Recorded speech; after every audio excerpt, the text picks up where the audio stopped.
សូមជូនរឿងព្រះច័ន្ទកុមារព្រះបរមពោធិសត្វជាព្រះច័ន្ទកុមារទ្រង់បំពេញខន្តីបារមីខន្តីបារមីប្រែថាគុណជាតិជាគ្រឿងដល់នៅព្រះនិព្វានគឺខន្តីសេចក្តីអត់ធន់លោកចែកចែងជា3ប្រការគឺសេចក្តីអត់ធន់ទ្រាំមិនក្រត់ខឹងចំពោះជនអ្នកធ្វើនៅសេចក្តីអន្តរាយដល់បុត្រនិងភរិយាជាដើមយ៉ាងនេះហៅថាខន្តីបារមី1សេចក្តីអត់ទ្រាំមិនក្រោធចំពោះអ្នកធ្វើនៅសេចក្តីអន្តរាយដល់រាងកាយរបស់ព្រះអង្គយ៉ាងនេះហៅថាខន្តីឧបបារមី1សេចក្តីអត់ទ្រាំមិនក្រោធចំពោះជនអ្នកធ្វើនៅសេចក្តីអន្តរាយដល់ជីវិតរបស់ព្រះអង្គយ៉ាងនេះហៅថាខន្តីបរមត្ថបារមី1ព្រះបរមពោធិសត្វដែលមានសេចក្តីអត់ធន់នេះមិនមែនតែក្នុងជាតិនេះទេច្រើនជាតិជាអនេកតែក្នុងទីនេះនឹងសូមនាំរឿងព្រះច័ន្ទកុមារបរមពោធិសត្វមកជាពុក្ខលាទិដ្ឋានទេសនាដូចតទៅនេះមានសេចក្តីដំណាលថាសម័យមួយនោះសម្ដេចព្រះភគវន្តមនីនាថទ្រង់ប្រពនឹងភិក្ខុទេវទត្តហើយទ្រង់ត្រាស់រឿងនេះនឹងភិក្ខុទាំងឡាយថាមនាលភិក្ខុទាំងឡាយក្នុងការកន្លងទៅហើយនោះមានព្រះមហាក្សត្រមួយព្រះអង្គទ្រង់ព្រះនាមវសីវតីរាជសោយរាជសម្បត្តិនៅនាពារាណសីមានព្រះរាជបុត្រមួយព្រះអង្គទ្រង់ព្រះនាមច័ន្ទកុមារជាទីស្រឡាញ់ពេញព្រះរាជហឫទ័យក្រៃពេកទ្រង់តាំងឋានន្តរស័ក្តិជាឧបរាជឲ្យត្រួតត្រារាជកិច្ចជំនួសព្រះអង្គមានព្រាហ្មណ៍បរហិតម្នាក់ឈ្មោះកណ្ដាហាលព្រាហ្មណ៍បានជាអ្នកវិនិច្ឆ័យក្តីដល់រាជនៅក្នុងនគរ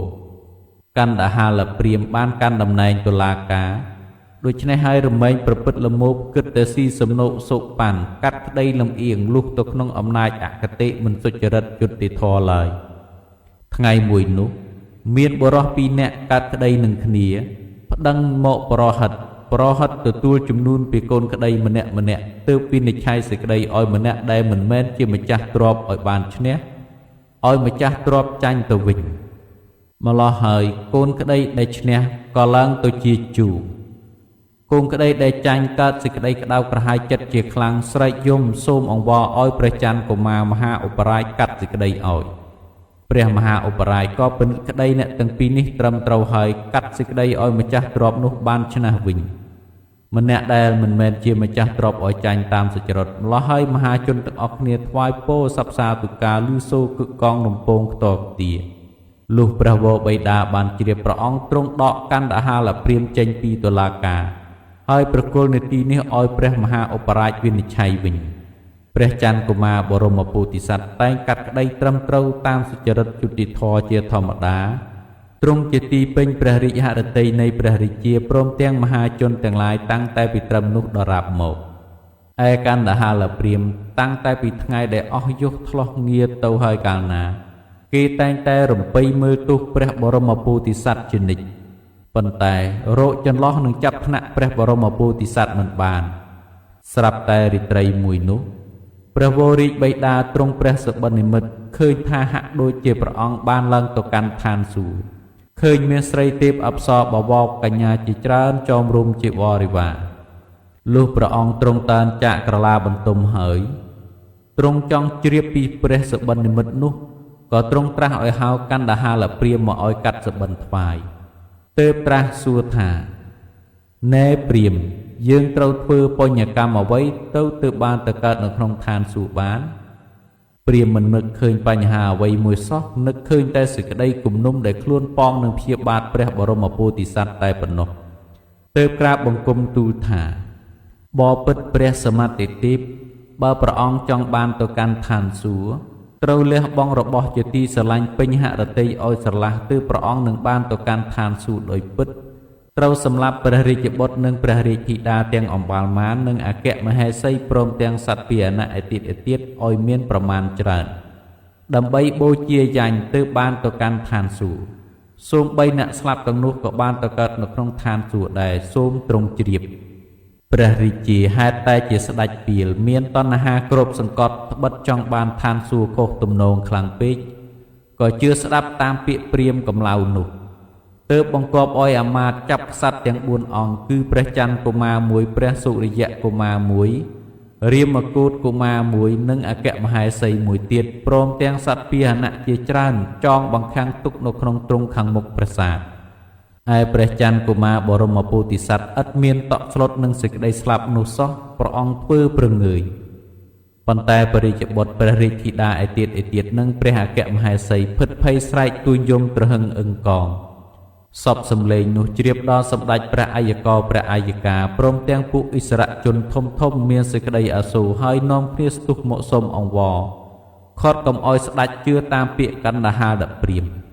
ព្រះរាជាហេតុតែលុះអំណាចមិច្ឆាទិដ្ឋិក៏មិនព្រមស្ដាប់ពាក្យសុំអង្វរមិនព្រមលែងក្សត្រទាំងនោះសោះឡើយលំដាប់នោះកណ្ដាហាលព្រាហ្មណ៍រៀបចំយញ្ញដ្ឋានរួចហើយបំរុងនឹងនាំយកក្សត្រទាំងនោះនិងសត្វពាហនៈទាំងឡាយទៅសម្លាប់ព្រាហ្មណ៍មានដៃម្ខាងកាន់ប្រខ័ណ្ឌដៃម្ខាងចាប់ព្រះច័ន្ទកុមារបរមពោធិសត្វប្រុងនឹងកាត់ត្រង់ព្រះសុរងមុនគេស្រាប់តែក្តៅរំជួលដល់អមរិន្ទ្រាធិរាជស្ដេចអមរិន្ទ្រាធិរាជជ្រាបនោះហើយទើបកាន់អន្លូងដែកមានទំហំប៉ុនដើមថ្នោតនិងពន្លៀកមួយ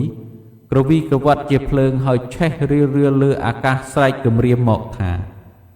ណែស្ដេចពីលកំឡៅណែកណ្ដាហាលព្រាហ្មណ៍អ្នកទាំងពីរអ្នកចូលស្រាយដោះលែងក្សត្រទាំងអស់ឲ្យឆាប់ឡើងបើនៅតែមិនមួយអង្គមិនព្រមដោះលែងទេអញនឹងដាប់ក្បាលឯងដោយពន្លាកនេះឲ្យបែកល្អិតខ្ទេចខ្ទីឥឡូវនេះឯងប្របាទវសវតីនិងកណ្ដាហាលព្រាហ្មណ៍ក៏ភ័យរន្ធត់មហិមាប្រឹងប្រវេប្រវាស្រាយចំណងប្រញាប់ប្រញាល់សត្វទាំងនោះនិងសត្វពាហនៈទាំងឡាយក៏បានរួចជីវិតទាំងអស់គ្នាទៅវងពពួកជនជាបរិវារនាំគ្នាប្រហារក្បាលកណ្ដាហាលព្រាហ្មណ៍មួយដៃមួយជើងម្នាក់ព្រាហ្មណ៍នោះក៏ស្លាប់ទៅរងទុក្ខវេទនានៅក្នុងនរកទៅពពួកជនជាបរិវារប្រាថ្នានឹងសម្លាប់ព្រះរាជាថែមទៀតតែព្រះបរមពោធិសត្វលោកបានខាត់ទាន់ពួកជនជាបរិវារទាំងនោះគ្រាន់តែបណ្ដេញស្ដេចចោលទៅឯដល់ខាងក្រៅនគរប៉ុណ្ណោះហើយក៏អភិសេកច័ន្ទកុមារបរមពោធិសត្វឲ្យសោយរាជ្យជាមួយនឹងព្រះនាងចន្ទាទេវីជាព្រះអគ្គមហេសីនៅក្នុងនគរពារាណសីនោះឯងឯមហាបរោះទង់សោយរាជ្យប្រកបដោយទសពិតរាជធម៌បរិបូរណ៍ដល់រាបដល់អស់ជីវិតលុះទីបង្គត់ហើយបានទឹកសោយទិព្វសម្បត្តិនៅក្នុងឋានសួគ៌ទេវលោកនាយ៉ងលុះព្រះបរមលោកនាថទ្រង់សម្ដែងរឿងនេះចប់ហើយទើបទ្រង់ប្រមូលជាដកថាមនាលភិក្ខុទាំងឡាយ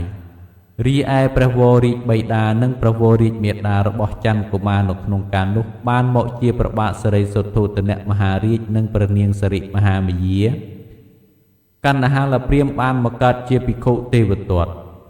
ព្រះនាងចន្ទាទេវីបានមកជាព្រះនាងពំពាឯវសលកុមារបានមកជាព្រះរាហុលព្រះនាងសេលាកុមារីបានមកជានាងអបុលវណ្ណាព្រះសូរ្យកុមារបានមកជាព្រះសារីបុត្រថេរព្រះសូរ្យកុមារបានមកជាព្រះអនន្តថេរព្រះរាមកូតកុមារបានមកជាព្រះមហាកស្សបថេរព្រះផតសេនកុមារបានមកជាព្រះមហាមោគលានថេរសកទេវរាជបានមកជាព្រះអនុរុទ្ធថេររាជបរិស័ទបានមកជាពុទ្ធបរិស័ទនៅក្នុងកាលឥឡូវនេះទាំងអស់ឯព្រះច័ន្ទកុមារបរមពោធិសត្វនោះគឺអង្គតថាគតនឹងឯងរឿងនេះបានជាកតិដូចជាអ្នកធំត្រូវតែទ្រាំអត់ធន់នឹងសេចក្តីលោភដើម្បីនឹងជៀសវាងដំរាថាចចើងចង់លៀបរែងបាត់ធន់ទៅនោះឯងរឿងនេះចប់តែប៉ុណ្ណេះសូមអនុមោទនា